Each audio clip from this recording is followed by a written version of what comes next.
Olá, queridos alunos e alunas, sejam muito bem-vindos a esse outro vídeo em que vamos falar de mensuração subsequente, mas do outro modelo, o modelo de reavaliação. Então, o que é este modelo aqui? Então, uma entidade pode escolher dois modelos contábeis para mensurar o imobilizado. O primeiro é o custo, que já foi que é visto em outro vídeo, que trata lá o parágrafo 30, que eu devolvi o ativo como custo inicial, menos depreciação, menos perda por impairment. O modelo 2 é o modelo de reavaliação. Eu vou fazer o valor justo na data de reavaliação e continuar depreciando e fazendo perda por impairment depois dessa reavaliação. Tá? Então, no método da reavaliação, caso seja permitido por lei, um item do ativo imobilizado pode ser apresentado pelo seu valor realizado, que representa o valor justo no momento da reavaliação. Tá? Só que é importante lembrar que a Lei 11.638 proibiu, a partir de 2008, a possibilidade de reavaliação do ativo imobilizado, exceto lá o custo atribuído quando da adoção inicial, certo? Então nós não podemos por hora fazer isso, mas pode ser que essa lei seja revogada ou qualquer coisa nesse sentido, e aí possamos fazer, por isso é importante se atentar a isso. E também empresas do exterior podem fazer o uso da reavaliação. Tá? Qual que é a frequência disso? Bom, depende da mudança de valor justo do imobilizado que está sendo reavaliado, tá certo? Quando o valor justo do ativo reavaliado difere do valor contábil, aí é a hora de fazer uma nova reavaliação. Tá? Então, em alguns casos podem ser anuais, em outros pode ser a cada 3 anos, a cada 5 anos. Tá?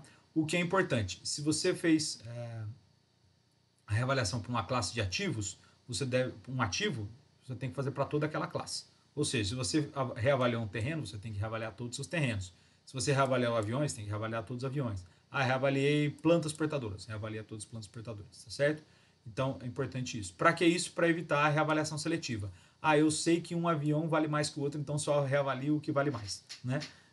Eu sei que o outro perdeu o valor, né? Então, para evitar esse tipo de subjetividade, a norma fala em classes de ativos, tá certo?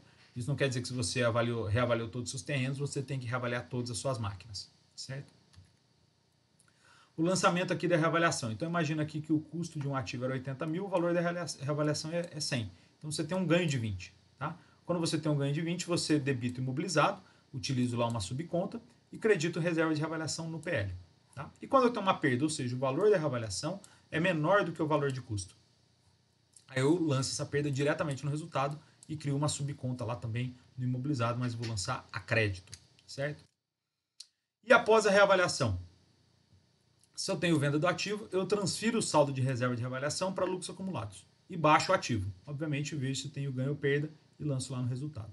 Agora, e se eu faço nova reavaliação? Se eu tiver novo ganho, eu registro mais ganho lá na reserva de reavaliação. Tá?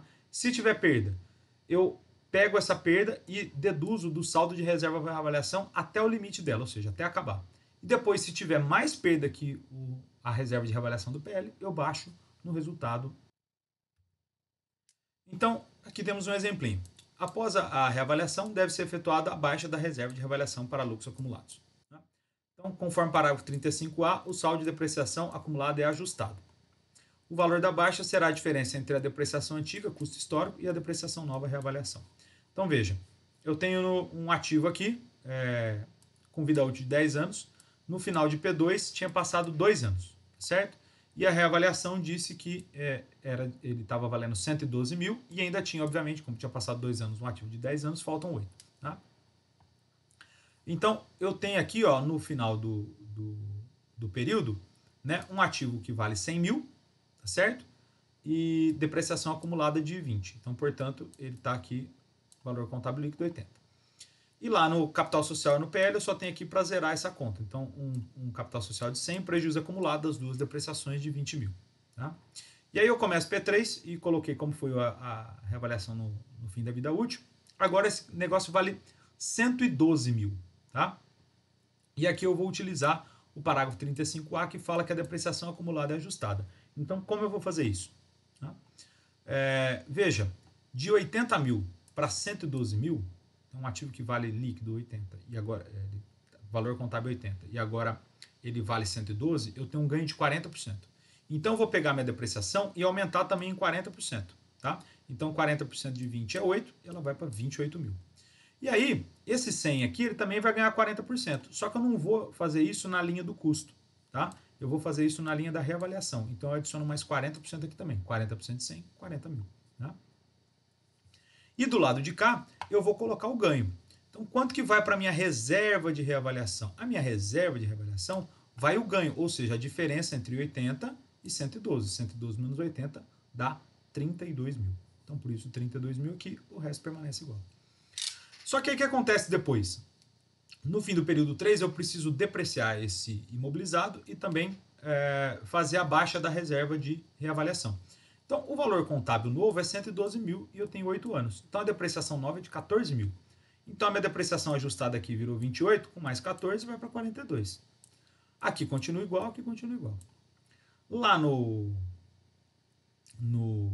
na DRE, né, ou no prejuízo acumulado aqui, né, o prejuízo acumulado de P2 era 20 mil. Aí eu tive um prejuízo no exercício de 14 mil, que foi a minha depreciação nova. Tá? Só tive isso no resultado lá.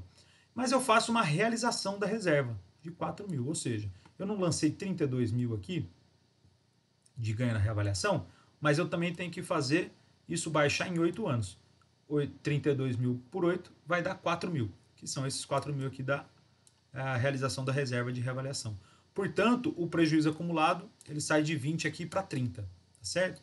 Veja aqui, quando eu adiciono o prejuízo a despesa de depreciação de 14, mas eu reverto 4 mil da realização da reserva, eu mantenho os mesmos 10 mil que eu tinha de depreciação anteriormente. Tá? Então não tem impacto para a empresa nesse ponto, porque de alguma maneira isso vai chegar lá no valor acumulado de lucro para ela. Tá certo?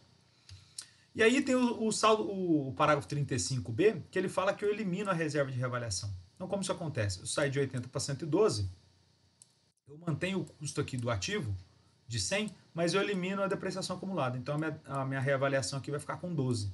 Tá? E aí a minha depreciação nova, obviamente, vai ser 14 de novo, porque o meu ativo vale 112 por 8, vai ser 14 mil. Né? E aqui embaixo eu mantenho as mesmas coisas. Né? O que acontece? Prejuízo acumulado de 20, tenho um prejuízo no exercício P3 de 14 e 4 mil da reversão da reserva, continuo com os 30. Eu prefiro que as empresas demonstrem desse jeito aqui, do 35A, que eu ajusto a depreciação. Por quê? Porque aí eu consigo olhar o imobilizado e ver mais ou menos o quanto já foi depreciado. Né? Então falar, tá aqui, ó, 42, né, de 140, né, que é a soma desses dois aqui. Então eu consigo traçar aqui um percentual. Passou 30% da vida desse ativo, mais ou menos. Né? Então eu consigo ter um paralelo com isso. Por isso que eu acho mais interessante esta maneira aqui, certo? Então essa foi nosso vídeo aqui, a nossa aula de mensuração subsequente falando de reavaliação. Espero que tenham gostado. Até a próxima.